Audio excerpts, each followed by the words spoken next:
नमस्कार दोस्तों, मैं केवल कृष्ण घोड़ेला हिंदी साहित्य चैनल के इस ऑनलाइन प्लेटफॉर्म पर आप सभी का हार्दिक स्वागत है। दोस्तों, आज के इस वीडियो में हम बात करने वाले हैं छायावाद के आधार स्तंभ प्रकृति के सुकुमार कवि यानी छायावाद के विष्णु के रूप में जो विख्यात है सुमित्रानंदन पंत। तो दोस्तों, सुमित्रानंदन पंत की प्रमुख रचनाओं को हम ट्रिक्स के माध्यम से याद करेंगे और जो इनसे जुड़े महत्वपूर्ण तथ्य हैं उन पर भी हम थोड़ी चर्चा कर लेंगे।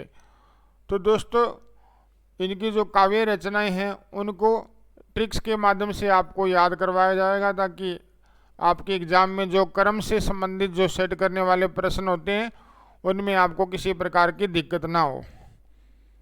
तो चलिए दोस्तों, शुरुआत करते हैं आज के इस वीडियो की। तो सबसे पहले दोस्तों, इनका जो नॉर्मल परिचय है वो आपने पढ़ा ही होगा कि सुमित्रानंदन पंत जी है। इनका जो जन्म 1900 ईस्वी में हुआ और इनका जो जन्म स्थान है वो कोसानी है दोस्तों, गांव का नाम है, और जिला अल्मोड़ा यानी उत्तराखंड में है। तो इनकी जो रचनाएं हैं दोस्तों, ये मुख्य तौर पर 4 श्रेणियों में विभाजित की जाती है। इनकी जो भी रचनाएं हैं उनको हम 4 भागों में बांटकर तैयार करेंगे। पहला है कि छायावादी रचनाएं 1918 ईस्वी से 1934 ईस्वी, छायावादी युग जो कि माना जाता है इस टाइम के मध्य, और प्रगतिवादी रचनाएं 1935 से 1945 ईस्वी के मध्य, प्रगतिवादी युग। और तीसरा है दोस्तों अरविंद दर्शन से प्रभावित रचनाएं, इसका जो समयकाल 1946 से 1948 के मध्य यानी अंत्यचेतनावादी युग इस समय को कहा जाता था। और चौथा है दोस्तों मानवतावादी रचनाएं 1949 ईस्वी के बाद यानी नव मानवतावादी युग। तो दोस्तों 4 प्रकार की जो 4 श्रेणियां बांटी गई है इनकी जो काव्य रचनाएं हैं, जो छायावादी रचनाएं, प्रगतिवादी रचनाएं, अरविंद दर्शन से प्रभावित रचनाएं और मानवतावादी रचनाएं। अब इन सभी को दोस्तों अलग अलग करके हम ट्रिक्स के माध्यम से पढ़ेंगे। देखिए दोस्तों, तो पहली जो श्रेणी है छायावादी रचनाएं, इनकी जो छायावादी रचनाएं हैं दोस्तों उनमें हम बात करेंगे। सबसे पहले छायावादी युग के अंतर्गत जो रचनाएं इनकी आती है, तो पहली रचना है दोस्तों उच्छ्वास, जिसका प्रकाशन समय है 1920। दूसरी है ग्रंथि, इसका प्रकाशन समय 1920 ईस्वी। इसी प्रकार वीणा 1927 ईस्वी, पल्लव 1928 ईस्वी और गुंजन 1932। तो दोस्तों ये छायावादी रचनाएं हैं इनकी। अगर आपसे सीधा क्वेश्चन किया जाए कि सुमित्रानंदन पंत की पहली कविता कौन सी है, तो वो गिरजे का घंटा है दोस्तों।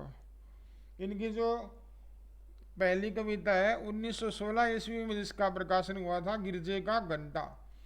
और अगर इनकी प्रथम छायावादी जो रचना अगर पूछी जाए दोस्तों, तो प्रथम जो है उच्छ्वास और अंतिम छायावादी रचना है जो इनकी गुंजन। तो दोस्तों अब इसको याद किस प्रकार करेंगे। एक तो आप सीधा इनका क्रम सेट कर सकते हो, इसका मैंने आपके लिए ट्रिक भी तैयार की है और आपको सामने एक वीणा भी दिखाई दे रही है, जैसा कि आपने अज्ञेय जी की लंबी कविता जो असाध्य वीणा भी पढ़ी होगी, जिसको कोई बजा नहीं पाया था, अर्थात उसमें से वाणी जो प्रस्फुटित नहीं हुई थी, तो प्रियवंद ने आके उसको साधा था। तो कुछ ना कुछ स्टोरी जुड़ी हुई है दोस्तों वीणा की। तो वीणा यहाँ पे आपके सामने चित्र भी दिया गया है, इसके माध्यम से हम याद करेंगे। उच्छ्वास, ग्रंथि, वीणा, पल्लव और गुंजन, इनकी ट्रिक दी है दोस्तों कि उग्र वीणा पंगु, कि ये जो वीणा है ये उग्र हो गई, तब इसको कोई श्राप वगैरह मिल गया होगा तो ये पंगु बन गई थी। तो आपको क्या याद करना है कि उग्र वीणा पंगु। तो क्या होगा दोस्तों, ऊ से क्या बनेगा उच्छ्वास, और ग्रह से ग्रंथि, वीणा से वीणा, और पै से पल्लव, और गु से गुंजन। तो इस प्रकार ये सारी जो रचनाएं हैं दोस्तों, छायावादी रचनाएं हैं, आपको 1 सेकंड में याद हो जाएगी। आपको ट्रिक याद रखनी है उग्र वीणा पंगु। अब अगर इनका प्रकाशन समय थोड़ा थोड़ा याद कर लेते हैं दोस्तों, एक तरीका छोटा सा बता देता हूँ आपको, ताकि ये रचनाएं इनका प्रकाशन समय भी आपको याद रहे। 1920 ईस्वी में दोस्तों उच्छ्वास का और ग्रंथि का है 1920। इसको थोड़ा सा हिंट देता हूँ दोस्तों, ये हिंट ही आपकी परीक्षा में याद आ जाएंगे आपको, अगर इस प्रकार का प्रश्न आता है तो।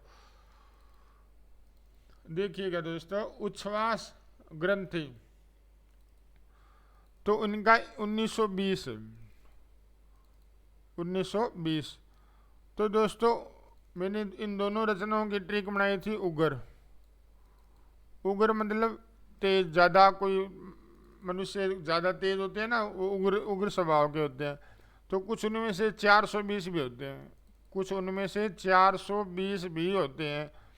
तो बस इसी उग्र ट्रिक को आप 420 से जोड़ देना। यहाँ पे दोनों के इनके जो सन है वो 20-20 है दोनों के, उच्छ्वास और ग्रंथि के। तो आपको ट्रिक उग्र आपको मैंने बताई थी, दोनों जो रचनाएं हैं वो, ये दोनों जो रचनाएं 420 से आपको याद रखना है। तो इनका आपको सन याद रहेगा कि 20 है, 1920 है। तो 1900 तो आपको पता ही है कि पंत जी का जन्म जो समय 1920, उसके बाद में 19 के बाद ही जो सन वो आएगा। तो 1920 दोनों याद हो गई। इसी प्रकार हम वीणा को भी याद कर लेंगे दोस्तों। जो ये वीणा थी, ऐसा देव वीणा वाली जो वीणा, ये साधित नहीं हुई थी, यानी इसमें से वाणी नहीं निकली थी दोस्तों। तो बहुत ही सताया था इसने वहाँ के राजा को, और बहुत बड़े बड़े विद्वान आए थे, उनसे ये साध न सके इस वीणा को। तो बहुत ही सताई गई मतलब सताना। तो सताई गई जनता भी, क्योंकि उन्होंने इस वीणा की आवाज़ नहीं सुनी थी। तो वो तड़प से व्याकुल थी कि इस वीणा की आवाज़ हमें भी सुनने को मिले। तो वो सताई गई थी कौन? जनता। आवाज़ इस वीणा की नहीं निकली थी। तो इस वीणा को आप, इसका जो सन है 27 है, 27, ठीक है दोस्तों। तो ये 27 है, ये जो 27 मैंने आपको जो बात बताई वो आप याद रखना। तो वीणा के संदर्भ में वीणा सताई गई थी, तो इसको आप इस प्रकार से याद रखेंगे, 27 से 27 इसका प्रकाशन समय हो जाएगा। अब दोस्तों पल्लव की रचना की प्रकाशन समय भी याद कर लेते हैं। इसका तो प्रकाशन वर्ष आपको 1 सेकंड में याद होगा दोस्तों। कैसे? पल्लव में देखिए दोस्तों, यहाँ पे देखिए, नीचे मैं आपको बता देता हूँ। यहाँ पे पल्लव के जो लास्ट में जो शब्द दिया हुआ है दोस्तों, लव का मतलब क्या होता है दोस्तों? प्यार। तो आपको ये पता होगा कि 28 दिन वाला महीना कौन सा होता है दोस्तों? ये जो सन के इसमें सन दिया हुआ है 28, तो 28 दिन वाला महीना जो प्रेम का महीना होता है वो होता है फरवरी, होता है ना दोस्तों? फरवरी कितने दिन का होता है? ये लगभग ये 28 दिन का होता है। तो आपको ये पल्लव में जो लव शब्द है, इसको आपको वैलेंटाइन डे होता है ना जो फरवरी में आता है, तो उससे आप फरवरी वाले महीने का दिन, जो टोटल दिन है, उनको याद रखना। कि इसकी ट्रिक बताई थी कि इसको लव से जोड़ना है 28 दिन जिस महीने में होते हैं फरवरी में। तो इसका प्रकाशन वर्ष हो जाएगा 1928। तो ये 1928 आते ही आपको याद आ जाएगी बात जो मैंने आपको बताई। इसी प्रकार गुंजन जो रचना है दोस्तों, इसका सन कैसे याद करेंगे? 1932। तो दोस्तों सर्दी का मौसम था, बहुत ज़्यादा सर्दी पड़ रही थी। तो इतनी ज़्यादा सर्दी थी कि सर्दी कंट्रोल भी नहीं हो पा रही थी। तो अपने जो दांत होते हैं, यानी 32 अपने जो 32 के 32 दांत होते हैं ना, उनको क्या कहते हैं? 32। तो दोस्तों ये दांत है, ये किट करने लगे। जैसे सर्दी बहुत ज़्यादा लगती है तो दांत ऐसे किट करने लगते हैं। तो इनमें जब ये किट करने लगे तो इनमें गुंजन भी होने लगा। तो जोर जोर से ये किट कर रहे थे, तो गुंजन, गूंज उनमें से उत्पन्न हो रही थी किट की। तो ये गुंजन है, ये आपको याद रखनी है रचना। ये आपको 32 से, जो अपने दांत होती है ना 32, इसका सन 32 से याद होगा। 32 से क्या बनेगा 32, क्या बनेगा 32 से क्या बनेगा 32। तो आपको ये दांत वाली बात गुंजन की रचना आते ही आपके सामने याद आ जाएगी और इसका सन भी आपको 1 सेकंड में याद आ जाएगा। तो दोस्तों ये रचना हमने, एक तो ये ट्रिक पढ़ी हमने कि छायावादी रचनाएं है कौन कौन सी, उनकी ट्रिक पढ़ी। परीक्षा में इस प्रकार के प्रश्न भी आते हैं कि निम्न में से पंत जी की छायावादी रचना नहीं है, तो आपको ये ट्रिक काम निकालेंगे दोस्तों कि उग्र वीणा पंगु। क्या याद करवाया मैंने आपको, उग्र वीणा पंगु। उग्र से उच्छ्वास और ग्रह से ग्रंथि से प्रकार वीणा और पल्लव और गुंजन। और आपको मैंने सन भी कहीं ना कहीं कोई ना कोई तरीका बता के आपको ये याद करवा दिए हैं दोस्तों।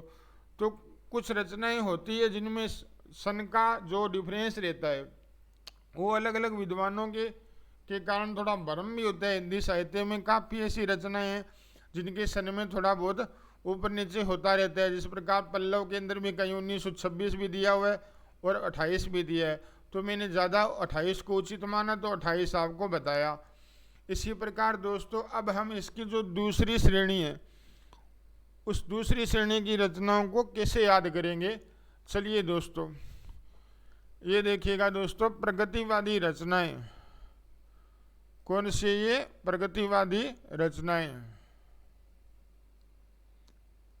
इसमें अगर हम बात करें तो इसका समय काल है दोस्तों इन रचनाओं का 1935 से 45 के मध्य।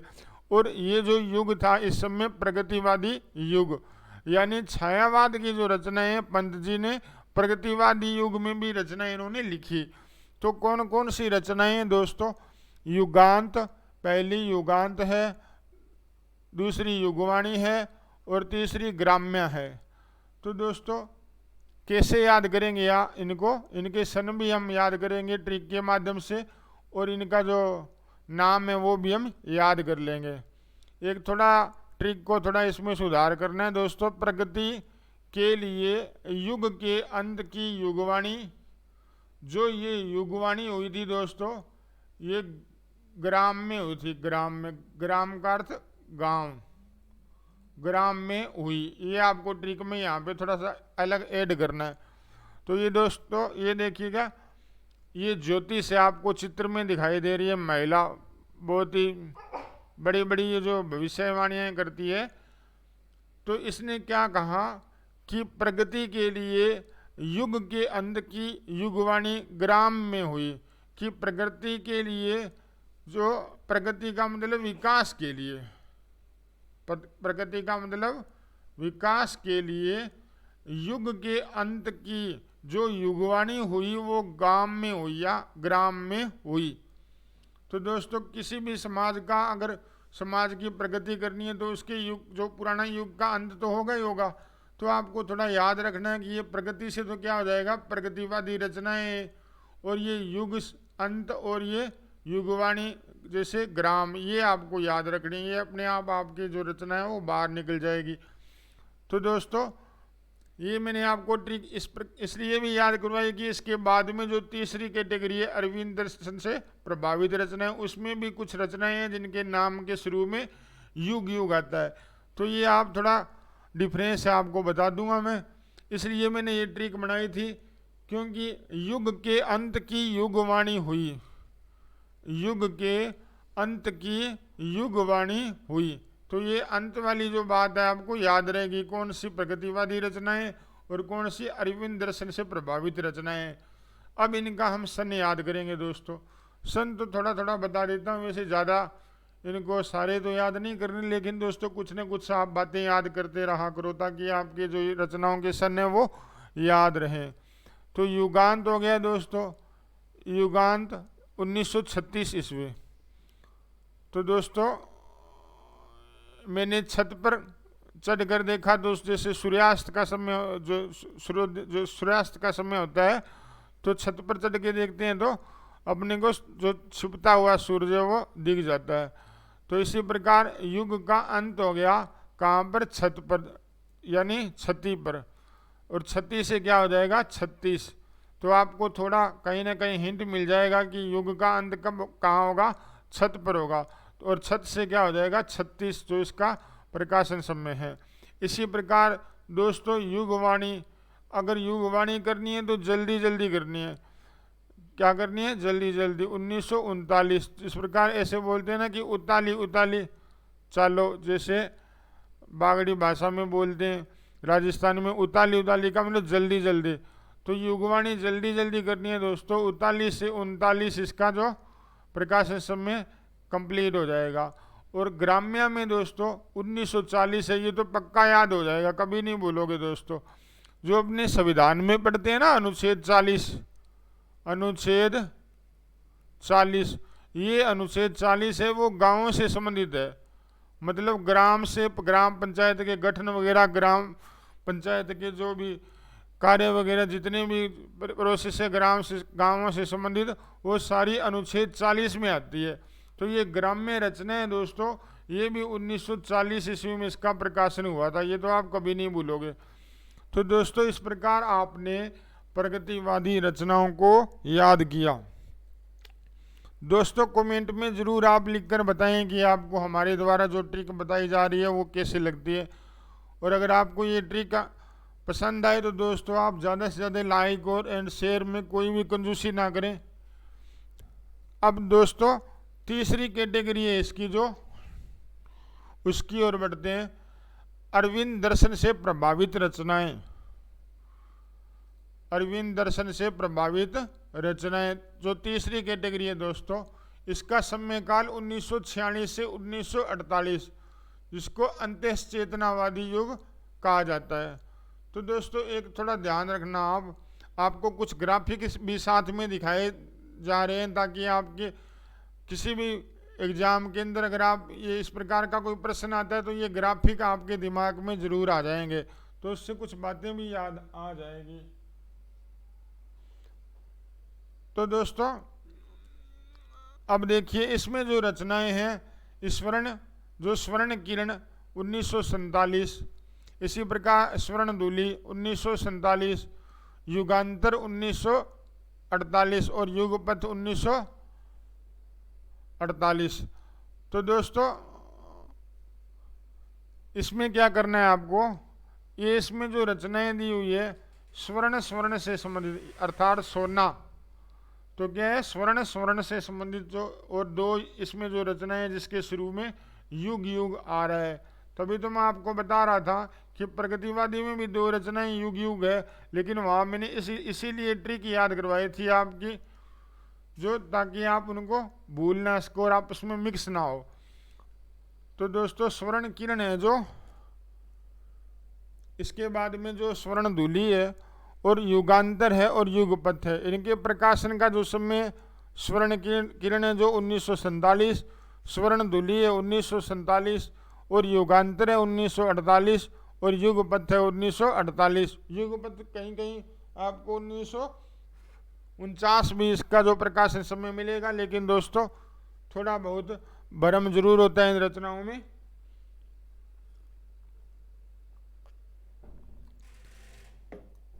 तो दोस्तों इसकी जो ट्रिक है वो मैंने आपके लिए क्या बनाया है, इसमें एक तो आपको ये ग्राफिक दिखाया गया है, ठीक है दोस्तों।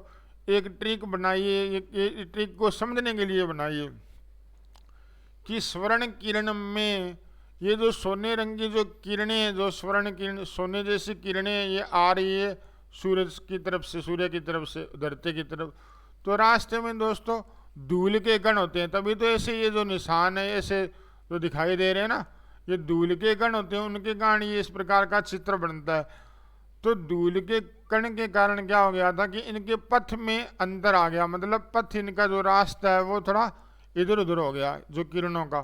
तो इसी कारण मैंने ये ट्रिक बनाई दोस्तों कि स्वर्ण किरण में धूल के कारण पथ में अंतर आया। दोस्तों कभी नहीं भूलोगे आप ये रचनाएं कि अरविंद दर्शन से प्रभावित रचनाएं हैं। स्वर्ण किरण, ये जो पहली जो रचना स्वर्ण किरण ये कंप्लीट हो गई, ठीक है दोस्तों, पहली। उसके बाद में धूल, तो धूल से आपको स्वर्ण धूली। उसके बाद ये अंतर है जो युगांतर, और ये पथ है जो, इससे क्या हो जाएगा युगपथ। तो ये अंतर और पथ ये दोनों आपको ध्यान रखना है दोस्तों। ये ट्रिक मैंने इसीलिए बनाई है कि जो प्रगतिवादी रचनाएं हैं दो, उनमें युग नाम शुरू में आता है, इसी और अरविंद दर्शन वाली रचनाओं में भी युग नाम दो रचनाओं में शुरुआत में आ रहा है। तो भ्रम में नहीं रहना, आपको स्वर्ण किरण वाली बात याद रखनी है। जो ट्रिक मैं आपको बता रहा हूँ कि स्वर्ण किरण में धूल के कारण पथ में यानी रास्ते में अंतर आ गया, तो आपको ये चारों रचनाएं भी याद हो गई और आपका भ्रम भी दूर हो जाएगा। बाकी दोस्तों स्वर्ण किरण है तो सोने जैसी खुशी, अपना देश आज़ाद हुआ था दोस्तों 1947 को, तो उस समय हमें सोने जैसी खुशी थी। ठीक है दोस्तों, इस प्रकार सूर्य उदय हुआ था उस दिन, जिस दिन अपना भारत देश आज़ाद हुआ था। तो इसको इससे रिलेटेड करके करना है 1947। बाकी दो 1948 से दोनों साथ साथ में, तो थोड़ा एक बार पढ़ लोगे दोस्तों इसको तो आपके याद रह जाएगी। अब दोस्तों हम चौथे कैटेगरी के जो चौथी श्रेणी है इसके सुमित्रानंदन पंत की रचनाओं की, उनकी ट्रिक जानेंगे। ये है दोस्तों मानवतावादी रचनाएं। कौन सी है? मानवतावादी रचनाएं, जिनका समय 1949 ईस्वी के बाद नव मानवतावादी युग जिसे कहा जाता था। दोस्तों एक बात ये भी ध्यान रखिएगा, जिस प्रकार कई बार परीक्षा में रचनाओं से संबंधित जो रचनाओं को सेट करना होता है उनके प्रकाशन समय के अनुसार, तो कहीं ना कहीं जैसे मैंने आपको 4 प्रकार की रचनाएं बताई, 4 श्रेणी में डिवाइड की, तो आपको श्रेणी याद रहेगी तो भी आपको लगभग आइडिया होगा कि ये रचना बाद में आएगी। ये छायावादी वाली रचनाएं पहले आएगी, प्रगतिवादी वाली उसके बाद आएगी, अरविंद दर्शन वाली उसके बाद आएगी और लास्ट में मानवतावादी रचनाएं आएगी। तो कहीं ना कहीं आप सीधा का सीधा उन प्रश्नों को हल कर दोगे।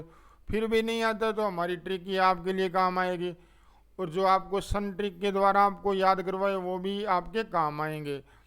तो चलिए दोस्तों मानवतावादी रचनाओं की हम बात करते हैं। इस क्रम में दोस्तों लोकायतन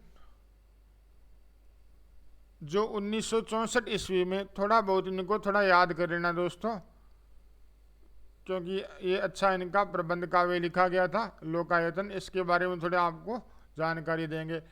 चितंबरा ये 1959 ईस्वी, इसको 1960 में ज्ञानपीठ पुरस्कार भी मिला था दोस्तों। ये पतझर है, उसके बाद में अभिषेकिता, रजत शिखर 1951, समाधिता, ये रचनाएं दोस्तों कुछ। और बाकी इधर की तरफ जो आपको स्क्रीन पे दिखाई दे रही है शस्य की तरी, कला और बूढ़ा चांद, तो दोस्तों ये थोड़ा मिस्टेक हो गया था इसमें। चितंबरा 1968 के अंदर इसको ज्ञानपीठ पुरस्कार मिला था 1968 में, और ये जो कला और बूढ़ा चांद है इसमें साहित्य अकादमी पुरस्कार मिला था इनको 1960 ईस्वी में, तो ये आप नोट कर लीजिए। अतिमा इसके बाद 1955 और वापी नाम की रचना 1957। तो ये लास्ट में लगभग ये रचना आती है लोकायतन वाली 1964। थोड़ा इसका ध्यान रखना दोस्तों, फिर भी इनको थोड़ा याद कर लेते हैं। इसकी जो ट्रिक क्या है, इधर वाली जो कैटेगरी की रचनाएं हैं इस साइड की जो, उसकी मैंने अलग ट्रिक बना दी दोस्तों कि लोकल चिप को अभिषेक ने रजत के साथ जीत कर समापन किया। मतलब लोकल चिप को, यानी यहाँ पे लोकल चिप कुछ भी हो सकती है, जैसे मोबाइल की सिम भी हो सकती है, कंप्यूटर के अंदर लगने वाली चिप भी हो सकती है। ठीक है दोस्तों, तो लोकल चिप को अभिषेक, ये खिलाड़ी है कोई, इसने रजत पदक जीता है दोस्तों, रजत के साथ जीतकर समापन किया। तो सारी की सारी रचनाएं इस ट्रिक में शामिल है, आप देख सकते हो। जो लोकायतन, इसके बाद में लोकल, इससे लोकल से लोकायतन हो गया, और चिप से चिदंबरा हो गया। इस प्रकार दोस्तों सभी रचनाएं वो आप इससे निकाल लेना, आपको पता लग जाएगा ये रचना। इसके बाद में दोस्तों इधर वाली जो रचना है इसको इसे आप याद रख लोगे कि शशिकला नाम की एक लड़की है, शशिकला नाम की एक लड़की है, उसने क्या बताया कि चांद पर, उसने क्या बताया कि चांद पर अतिवृष्टि हुई। क्या हुई, अतिवृष्टि, मतलब बहुत ज़्यादा बरसात हुई। तो शशिकला नाम की जो लड़की है उसने क्या कहा कि चांद पर अतिवृष्टि हुई। तो कुछ ना कुछ रचनाएं आपको इस ट्रिक से याद हो जाएगी। एक सेकंड दोस्तों।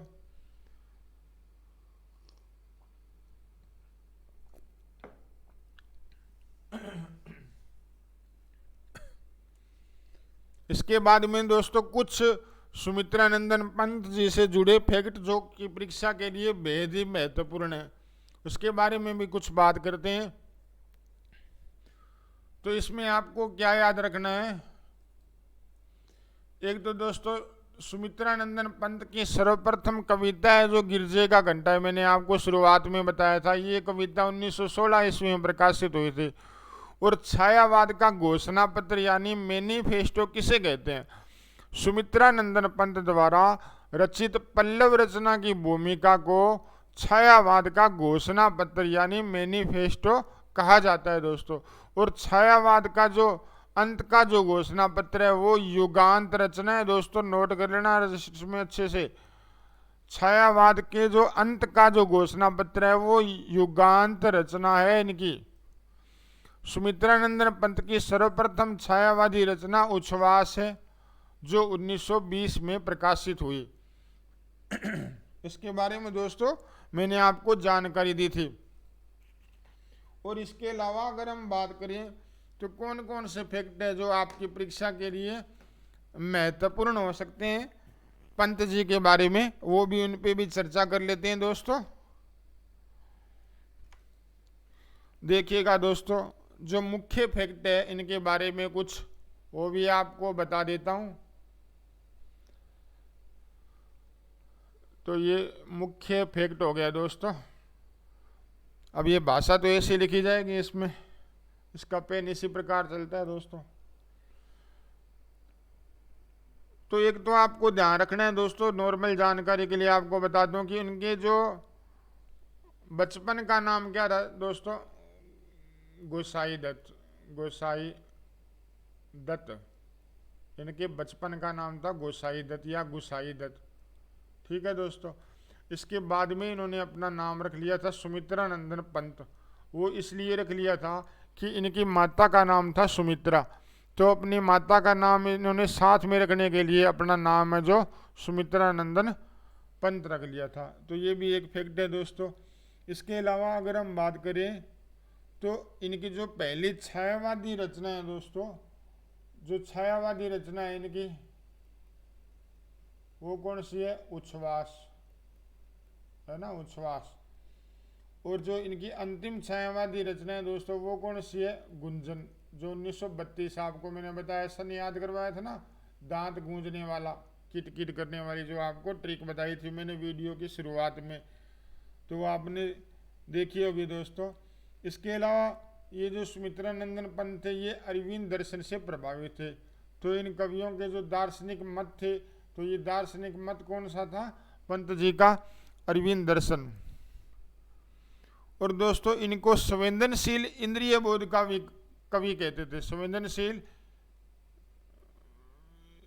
संवेदनशील इंद्रिय बोध का कवि, ये आप लिख लेना दोस्तों इसको जो आपको बता रहा हूं। इसके अलावा दोस्तों जो एक इनकी ग्राम्य रचना थी दोस्तों, इसमें क्या है, ज़्यादातर अध्यात्मवाद और अरविंद दर्शन का प्रभाव है, तो कुछ ना कुछ इसमें प्रभाव पड़ा था दोस्तों।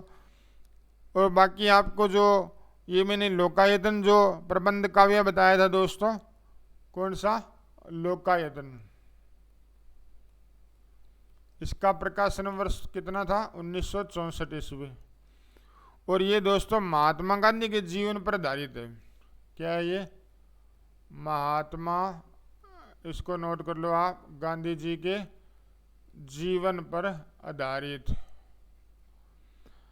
ठीक है दोस्तों। तो आज की वीडियो में हमने आपको सुमित्रा नंदन पंत की रचनाओं को ट्रिक के माध्यम से याद करवाया और इनसे जुड़े जो महत्वपूर्ण फैक्ट है उनके बारे में भी बात की।